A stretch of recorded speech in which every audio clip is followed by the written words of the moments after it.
శ్రీకృష్ణ పరమాత్మకు జై. రేపల్లెవాడల్లోన చిన్ని కృష్ణుడు చేసే అల్లరులు అన్నీ ఇన్ని కాదు, ఎన్ని చెప్పుకున్నా తక్కువే. వాటిల్లో కొన్ని ఈ పాటలో చెప్పడం జరిగింది. ఈ భజన గీతాన్ని మన అయ్యప్ప గానామృతుడు కుమారగురుస్వామి వారి కంఠం నుండి ఇందాం, విని అందరం పాడుకుందాం.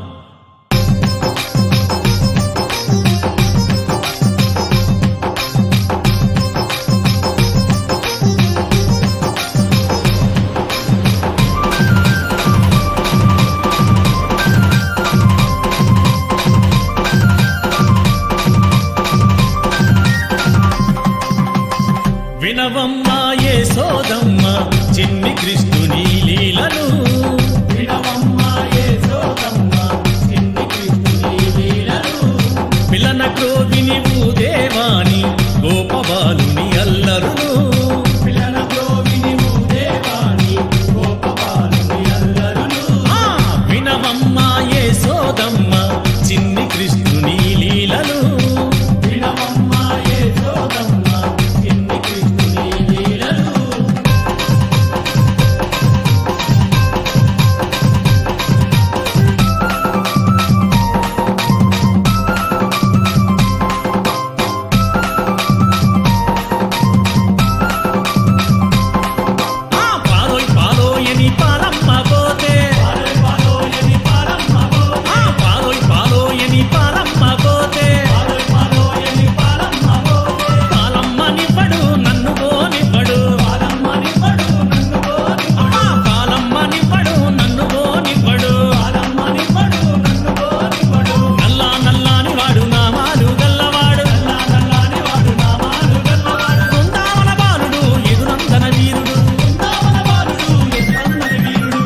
వినవమ్మా యేసోదమ్మ చిన్ని కృష్ణుని లీలను, వినవమ్మా యేసోదమ్మ చిన్ని కృష్ణుని లీలను.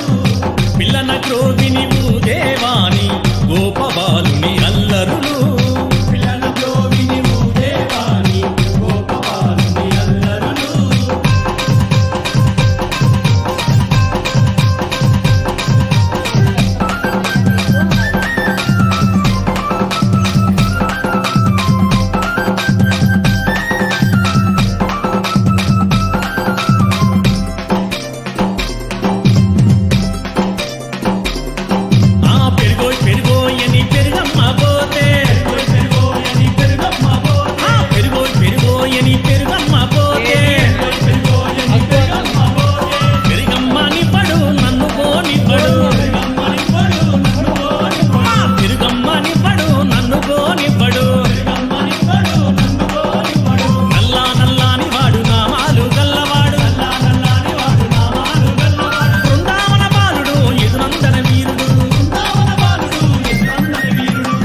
వినవమ్మా యేసోదమ్మ చిన్ని కృష్ణుని లీలను, వినవమ్మా యేసోదమ్మ చిన్ని కృష్ణుని లీలను.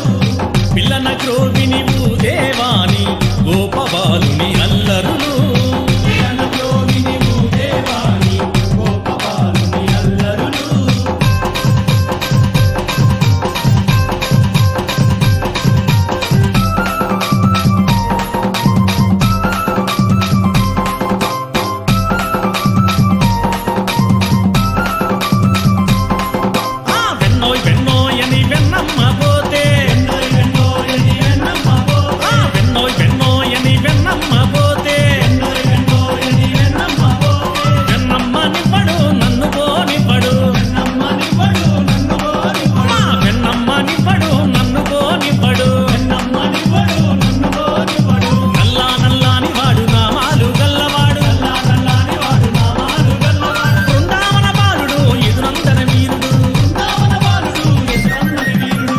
వినవమ్మా యేసోదమ్మ చిన్ని కృష్ణుని లీలను, వినవమ్మా యేసోదమ్మ చిన్ని కృష్ణుని లీలను.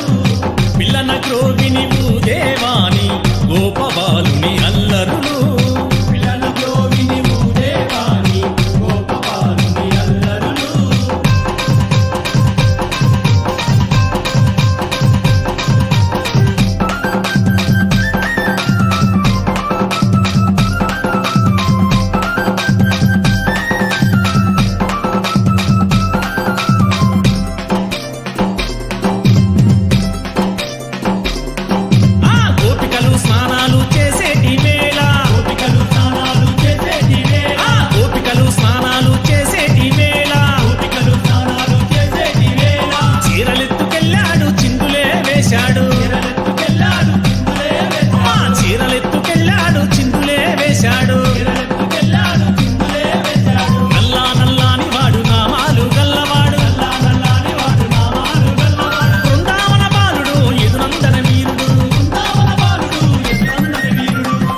వినవమ్మా యశోదమ్మ చిన్ని కృష్ణుని లీలను, వినవమ్మా యశోదమ్మ చిన్ని కృష్ణుని లీలను, పిల్లన క్రోవిని దేవాని గోపబాలుని అల్లరులు, పిల్లన క్రోవిని దేవాని గోపబాలుని అల్లరులు.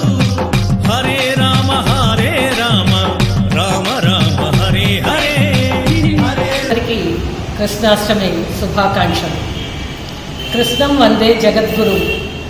ఎక్కడా కూడా శ్రీకృష్ణుడు తన్ని తాను దేవుడని చెప్పుకోలేదు. అతను జగద్గురువు మాత్రమే.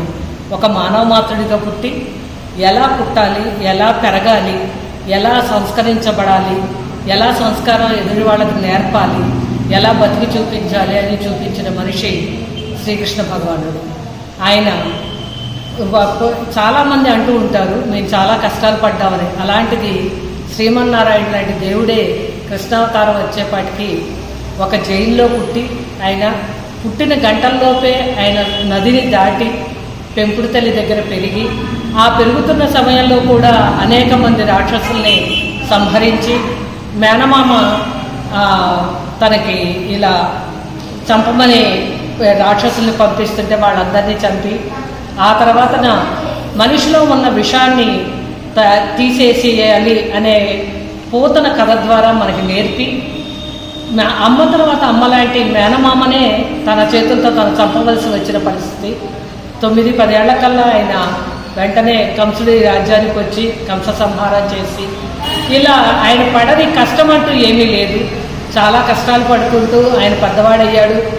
అలానే ప్రకృతిని ప్రేమించండి అనే దీన్ని చెప్పడం కోసం గోవర్ధన గిరిని ఎత్తి, తన మీద నమ్మకం ఉన్నవాడు మాత్రమే, ఒక చిన్న బాలుడు చిటికెన వేలి మీద కొండనే ఎత్తుతారు అని విశ్వాసం లేని వాళ్ళందరూ ఆనాడు వరదలో కొట్టుకుపోయారు.